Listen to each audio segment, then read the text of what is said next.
primeira intervención, a que nos vai aclarar como debemos chamarlle a esta materia lingüística, se nomes comerciais ou o que sexa, o académico Antón Santamarina, que nos dará a pauta despois da súa intervención de como temos que chamarlle.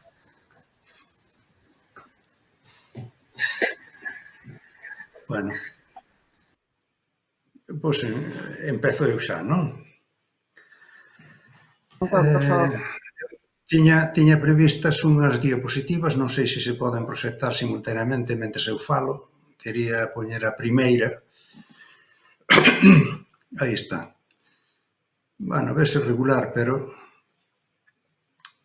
Bueno, mellor, un pouquiño mellor. Se hai alternativa para nome comercial. Os nomes comerciais son un tipo de nomes que entran na categoría de nomes propios, distintos, polo tanto, dos nomes comuns ou apelativos, entre outras razóns, porque teñen un referente único no mundo. Eses son nomes propios, teñen que ter un seu nicho ou capítulo na onomástica, e igual que outras parcelas desta disciplina, por exemplo, a toponimia ou a antroponimia, pois tamén, e incluso algunhas menores, como a talasonimia, etc., potamonimia, é dicir, os nomes dos ríos, odonimia, o nome das rúas ou das vías. Tamén esperaríamos que para esta parcela da onomástica houvese un termo, un neoloxismo que recollese este concepto, unha palabra única. Pero non o hai, polo menos non hai ningún de momento que estea asentado ou difundido como calquera dos outros. O cal non deixa de ser un pouco sorprendente porque moitos destes nomes pasaron aos dicionarios, é dicir, volveronse apelativos, fixéronse nomes comuns. Se facemos unha busca avanzada no dicionario no Petit Robert, por etimoloxía e nomes de marcas registradas, aparecen 143 entradas. Outros dicionarios non permiten estas buscas, pero nun dicionario de lingua tipo dicionario da Academia Española, Academia Galega, ou dicionario devoto de italiano, etc., teñen alrededor de 200 palabras que pasaron de ser nomes propios a nomes comuns e que derivan de nomes comerciais. Isto ven confirmarnos que, aínda que non fose máis que pola cantidad de palabras desta orixe que pasaron aos dicionarios, que son só unha cantidade moi pequeniña dos miles de palabras que circulan polo mundo, deberíamos esperar un neoloxismo a poder ser acabado en ónimo ou en onimia, según sexa o nome ou a ciencia, para referirse a estes nomes propios. Entón, vou facer un pequeno repaso a través das posibles candidatos, non dos posibles candidatos, e tomo, que circulan por aí, tomo como base os que discuten dous autores, un italiano chamado Enzo Caffarelli, na bibliografía que se publicará despois, podedes atopar as obras a que me refiro. E outra autora que é italiana polo nome e alemana polo apelido, Chiara Janner, que é autora dun libro inteiro tamén sobre o asunto. Empezamos polo primeiro, crematónimo ou crematonimia. Formado sobre o grego clásico chremata, que é un plural en singular chrema, que significaba ben, posesión ou haber. Ao parecer é un neoloxismo ligado especialmente á tradición eslava. Cuñou nun autor polaco e é ben ilustrativo o título deste autor checo, Šamek, Nomes de cousas, crematonimia. Escribiu en 3 idiomas porque está publicada nunha revista que se chama Namenforschung, no ano investigación sobre nomes. Fai referencia a obxectos producidos polo home, é dicir, casas, teatros, escolas, a espada tizona, en especial no ámbito comercial, é dicir, ferramentas, nomes de barcos, etc.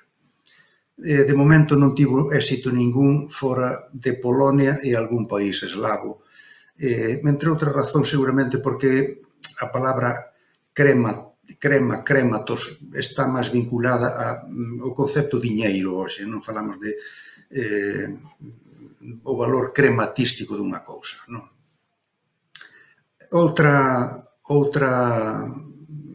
Outro posible candidato, que vedes na seguinte diapositiva, ergónimo, ergonimia.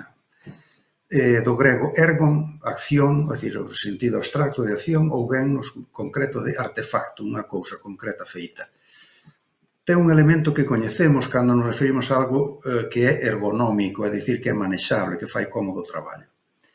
Circulan nos libros de onomástica con valores variados, segundo a convención de quen usa a palabra. Para uns refírese a nomes de establecementos comerciais, para outros a creacións humanas, dentro das cales entran non só cousas concretas fabricadas, senón tamén nomes de institucións. Por exemplo, Bundestag, Agón, é dicir, a Asociación Galega de Onomástica, a Universidade de Carlos III, e nunha tese francesa dun señor que se chama Gouvert, que mencionarei despois tamén por outra razón, no 2008 danse como exemplos de ergónimos, ou ergonime, como en francés, nomes propios como Salambó, que é o título de unha novela, como sabedes, Durandal, a espada de Roldán, o Taj Mahal, o TGV, Ariane, que é un foguete, la Vache qui rit, que é unha marca de queixos en porcións, o modelo KF-357, que é un revólver Colt. E algúns autores italianos usan a palabra únicamente para nomes de empresas, ou seja que Monsanto sería un ergónimo, o fabricante, pero Roundup, que é o herbicida que fabrican, xa non sería ergónimo. E para máis confusión, o portugués, non sei exactamente con que circulación, usa esta palabra, segundo a definición do Wise, como nome designativo de profesión, traballo, cargo, función, por exemplo, padeiro, aviador. Por lo tanto, creo que tamén temos que descartar esta palabra como posible candidata a ser o designativo da nosa ciencia. A seguinte é ecónimo, econimia.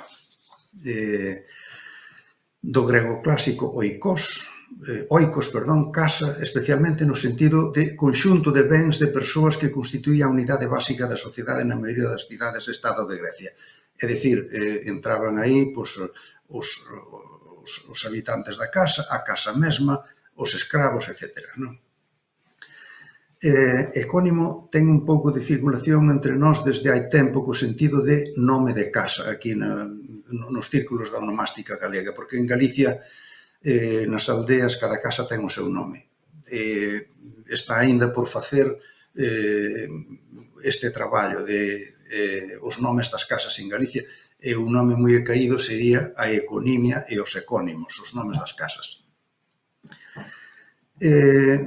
A palabra circula algo, foi cuñado coa forma ecónime en alemán, segundo Janner por ese señor, Christoph Platen, que tedes aí na diapositiva, con un libro enteiro que se titula Econimia sobre a lingüística dos nomes de produtos no mercado interior.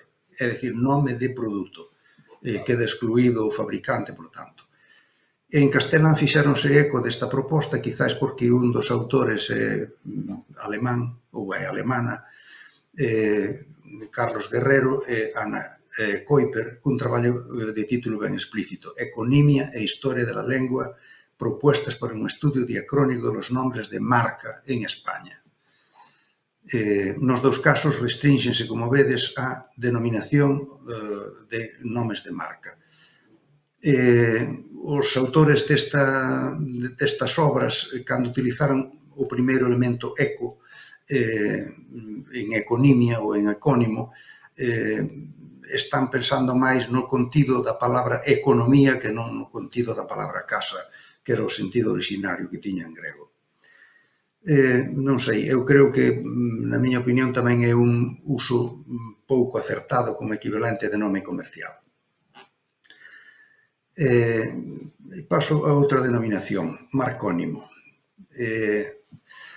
No ámbito italiano circula algo a palabra marchiónimo, cuñada por Enzo Caffarelli, despois mirádelo cando estea o libro publicado na bibliografía, para referirse a nome comercial dun produto industrial ou artesanal. É dicir, polo tanto, Nescafé, Nespresso, Nesquik, Zara, Pull&Bear, pero pode entenderse, segundo outros, segundo que autor, tamén como denominación da empresa. Por tanto, Nestlé ou Inditex. E abarcaría as dúas cousas. Esta palabra italiana poderíase facer sobre ela un calco en galego, marcónimo, pero temos que ter en conta que en italiano diferencian entre marca, é dicir, o sinal comercial ou nome co que unha firma fai distintivos os seus produtos, e marchio, que é un derivado de marchiare, que a súa vez é un francesismo, un galicismo no italiano, procedente do francés antigo mercier, que en principio era únicamente o sinal indeleble que se facía na pel dun animal para marcalo cando andaban a rabaños.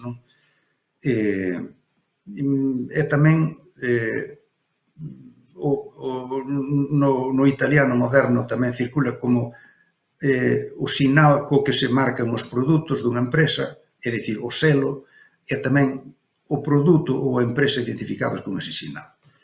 O marquiónimo daquela deriva de marchio e non de marca, pero para o galego sería indiferente porque a nosa marca comprende os dous sentidos das dúas palabras italianas. A aceptación da palabra é un pouco dubidosa, porque nin o mesmo Caffarelli se atreve moito a usala. No 2011 redactou para a Enciclopedia dell'Italiano, entre Cani, está un dicionario que está online moi bo, recomendo que o visitedes. A entrada que dá é nome comerciale e non usou o lema marquiónimo, que era o nome da súa invención. Méteo dentro de nome comercial e como sinónimo.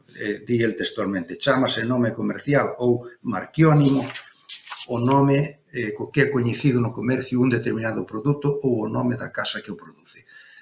E recoñece que con marquiónico pode entenderse restrictivamente a denominación da casa comercial ou máis amplamente todo o que é marca, é dicir, o inglés brand. A palabra ou o seu equivalente noso marcónimo podería ser un candidato para designar esta disciplina, pero ten un inconveniente que resulta un híbrido, é dicir, unha mestura de romance máis grego. Isto non só é unha anomalía dentro do propio galego de calquera lingua, senón que dificulta moito a fabricación do mesmo neoloxismo en calquera dos outros idiomas. É dicir, teríamos que usar o primeiro elemento en calquera das outras linguas máis a terminación ónimo, é dicir, en francés marc, en inglés brand ou trade, en alemán handel, máis ónim. Parece que non está tendo éxito. Por iso tamén eu creo que somos reticentes en admitir este neoloxismo marcónimo en galego, aínda que recoñecemos que sería cómodo. Quédanos unha última candidata ou candidato que é o seguinte que nos van mostrar agora na emporiónimo. Non está na lista de Caffarelli nin na de Janner, pero tamén podía ser un candidato. En grego antigo, emporion, que era neutro, significaba estación comercial, mercado, factoría, segundo os dicionarios o uso. Emporía, segundo o dicionario de Ballí, significaba comercio formal, pero tamén comercio en xeral, e como segunda acepción, mercancías. É verdade que na orixe se refería únicamente ao comercio por mar, pero acabou sendo comercio en xeral xa no grego antigo. De feito, no grego moderno, que continúa o grego antigo, a palabra comercio dice emporio, comercial dice emporicós e comerciante dice émporos.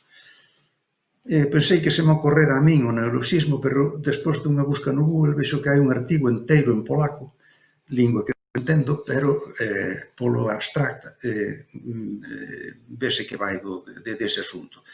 Ainda no caso do artigo desta autora polaca, restrinxo a esferas de nomes apelativos de lugares que se supón que teñen un valor de reclamo cando con eles se etiqueta un produto. Por exemplo, Porto ou Madeira para referirse a viños.